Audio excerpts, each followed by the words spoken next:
স্থানীয় বাসিন্দাদের দীর্ঘদিনের দাবি পূরণ। মালদার মানিকচকের নূরপুর গ্রাম পঞ্চায়েতের অন্তর্গত নিজ শ্যামলালপাড়া প্রবেশের মূল রাস্তা দীর্ঘদিন ধরে বেহাল অবস্থায় ছিল। শনিবার সেই রাস্তার কাজের উদ্বোধন করা হলো।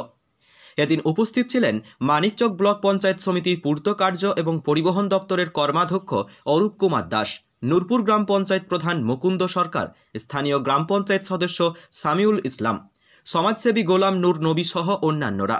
জানা গেছে, নূরপুর গ্রাম পঞ্চায়েতের তহবিল থেকে আনুমানিক 4 লক্ষ টাকা ব্যয়ে ঢালাই রাস্তাটি নির্মাণ করা হবে। এই রাস্তা পেয়ে খুশি স্থানীয় মানুষ। যাতায়াতের সমস্যা মিটল স্থানীয়দের বলে খবর। দুটো মিলিয়ে আমাদের 4 লাখ টাকার কাজ আছে।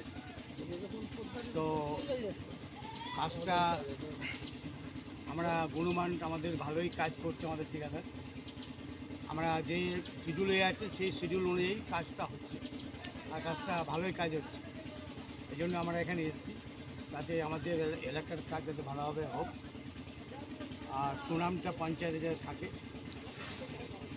অনেক কথা বলছে যে দায়িত্বটা বুঝে নেওয়া, আমাদের দায়িত্ব আছে, আমাদের ঠিকাদার আছে, কাজটা আমাদের বুঝে নেওয়া। পঞ্চায়েতের কাজ আছে, আর কবে হবে না হবে কোনো ঠিক নেই। তো যার জন্যই আমরা এখানে এসেছি কাজটা উদ্বোধন করতে। কোন এলাকা এটা? এটা শ্যামলালপাড়া। কত মিটার কাজ হচ্ছে রাস্তা?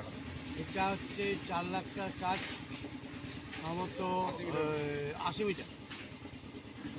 আজকে কি উদ্বোধন হলো? আজকে উদ্বোধন হলো। আমরা প্রধান আছে, উপপ্রধান আছে, আমাদের মেম্বার আছে, আর গ্রামবাসী আছে, প্রত্যেকেই আছে। ওদের সামনে উদ্বোধন করা হয়েছে। গ্রাম পঞ্চায়েত থেকে যে 50 থেকে 2.5 লাখ আর 15 থেকে যে 1.5 লাখ টাকার কাজ ছিল এখানে সামলালপাড়া ও নিচে দুটো মিলে। তো আমাদের আনুমানিক এখন তো মনে হয় মাপযোগ হয়নি, যেটা রাস্তা ছিল 4 লাখ টাকা, সেই কাজটা এখন আজকে আমরা আমাদের মানিকচক ব্লকের পূর্ত কর্মাধ্যক্ষ অরূপ যাদব তো উদ্বোধন করলাম। ছিল আগে মনে করছে দেখছেন এলাকাবাসীর যেটা সামলালপাড়া নিচু সামলালপাড়া রাস্তা ঢুকতে মুখেই খুব কাদা হচ্ছিল, সেই রাস্তাটা সরকার 2 মেম্বার মিলে রাস্তাতে দিয়েছিল, আমরা ধরে দিয়ে সেটাকে অ্যাপ্রুভ করে দিই।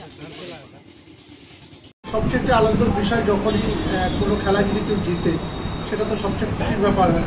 তার মধ্যে আমার শহর, আমার ধূপগুড়ি আজকে চ্যাম্পিয়ন হয়েছে, তাই মেয়েদের আমরা জিতেছি। আজকে সত্যি ধূপগুড়ি যারা প্লেয়ার তাদেরকে আমি অভিনন্দন জানাই। সাথে জলপাইগুড়ি টিমও ভালো খেলেছে, জয় পরাজয়ের মধ্যে ধূপগুড়ি জয় ছিনিয়ে নিয়ে এসছে। আজ আমাদের একটা উৎসব, সবাই আজকে আনন্দিত যে ধূপগুড়ি আজকে আমাদের এই জয় টপে বিটার থেকে।